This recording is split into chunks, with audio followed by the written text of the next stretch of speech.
ఇక వివరాల్లోకి వెళ్తే ర్యాబిస్ వ్యాధికి చికిత్స లేనందున ర్యాబిస్ వ్యాధి నివారణపై విస్తృత అవగాహన కల్పించాలని జిల్లా కలెక్టర్ షాన్ మోహన్ సగిలి అధికారులను ఆదేశించారు. శనివారం ప్రపంచ జూనోసిస్ దినోత్సవం సందర్భంగా కాకినాడ వెటర్నరీ పోలీక్లినిక్ ఆవరణలో నిర్వహించిన ఉచిత ర్యాబిస్ వ్యాధి నిరోధక టీకాల కార్యక్రమం అవగాహన సదస్సులో జిల్లా కలెక్టర్ షాన్ మోహన్ పశుసంవర్ధక శాఖ అధికారులతో కలిసి పాల్గొన్నారు. ఈ సందర్భంగా జిల్లా కలెక్టర్ మాట్లాడుతూ పెంపుడు కుక్కల యజమానులు అందరూ తప్పనిసరిగా తమ కుక్కలకు ర్యాబిస్ వ్యాధి నిరోధక టీకాను క్రమం తప్పకుండా వేయించాలని అన్నారు. ఈ సందర్భంగా ర్యాబిస్ వ్యాధిపై అవగాహన కల్పించే నిమిత్తం రూపొందించిన కరపత్రాన్ని జిల్లా కలెక్టర్ పశుసంవర్ధక శాఖ అధికారులతో కలిసి ఆవిష్కరించారు. పశుసంవర్ధక శాఖ సంయుక్త సంచాలకులు డాక్టర్ ఎస్ సూర్యప్రకాశ్రావు మాట్లాడుతూ కాకినాడ జిల్లాలో మొత్తం 32,000 ర్యాబిస్ వ్యాధి నిరోధక టీకాలు పంపిణీ చేయడం జరిగిందని అన్నారు. జిల్లాలో అన్ని ఏరియా వెటర్నరీ ఆసుపత్రులు, అన్ని వెటర్నరీ డిస్పెన్సరీలలో వ్యాక్సిన్ అందుబాటులో ఉందని అన్నారు. పెంపుడు కుక్కల యజమానులు ఈ అవకాశాన్ని సద్వినియోగం చేసుకోవాలని ఆయన సూచించారు.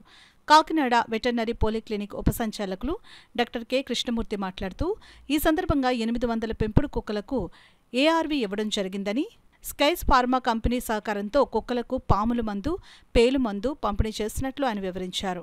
కార్యక్రమంలో వెటర్నరీ పోలీక్లినిక్ సహాయ సంచాలకులు doctor A Venkataramayya, veterinary assistant సర్జన్లు K Rajesh Babu, doctor G Ravibabu, ఇతర అధికారులు తదితరులు పాల్గొన్నారు. కాకినాడ టౌన్లో మన పాలిక్లినిక్ ప్రిన్సెస్లో ఇలా ఇన్ని dogs personal dogs, so I can understand ఇది ఎంత ఇంపార్టెంట్ అనేది. సో ఇలాంటి ప్రోగ్రామ్ ఇంత గ్రాండ్గా జరపడం, ఇంతమంది ఇక్కడ చూడడం రోజంతా ఉంటుందా? రోజంతా ఎన్ని డాగ్స్ కావాల్సింది?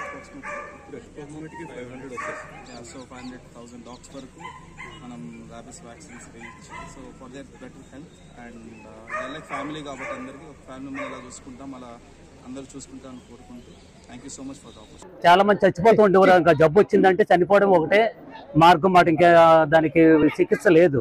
ఈ లూయిస్ ప్యాస్చర్ అనే శాస్త్రవేత్త ఈ వ్యాక్సిన్ కనుగొని 9 సంవత్సరాల బాలునికి సక్సెస్ఫుల్గా వ్యాక్సినేషన్ చేసి అతన్ని బతికించాడు. ఎప్పుడు 1885 సంవత్సరం జూలై 6వ తారీఖుని. ఆ విజయానికి చిహ్నంగా ప్రపంచ జూనోసిస్ దినోత్సవం ప్రపంచమంతా కూడా ఆ విధంగా జరుపుకుంటున్నాం అన్నమాట. అది కాబట్టి ఇది అన్నింటిలో గల జూనోటిక్ డిసీజులు అంటే, జూనోటిక్ అంటే ఏంటి? పశుపక్షాదుల నుంచి మనుషులకు వచ్చే జబ్బుల్ని జూనోటిక్ వ్యాధులు అంటారు. అందులో ప్రముఖమైన వ్యాధి ఏంటంటే, మంచి ఇంపార్టెంట్ వ్యాధి రెబీస్. ఈ రెబీస్ అనే వ్యాధి కుక్కల నుంచి కానీ పిల్లల నుంచి కానీ నక్కలు యాంటీ రేబీస్ రాకుండా ఉండటానికి అవగాహన సదస్సులు, అదేవిధంగా రేబీస్ రాకుండా వ్యాక్సినేషన్ ప్రోగ్రామ్ కూడా మనం కండక్ట్ చేస్తున్నాము.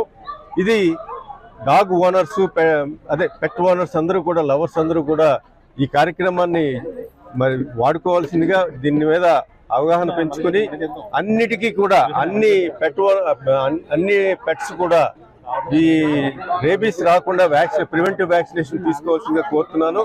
మనకి జిల్లాకి 32,000 డోసులు వచ్చినాయి. ఈ ఒక్కరోజే కాదు, మేము ప్రతిరోజు కూడా వ్యాక్సిన్ కార్యక్రమం జరుగుద్ది. ప్రతి హాస్పిటల్లో జరుగుద్ది. ప్రతి సెంటర్లో కూడా మనకి ఎక్కడైతే మన సబ్ సెంటర్స్ ఉన్నాయో, ఎక్కడైతే వెటర్నరీ డిస్పెన్సరీస్ ఉన్నాయో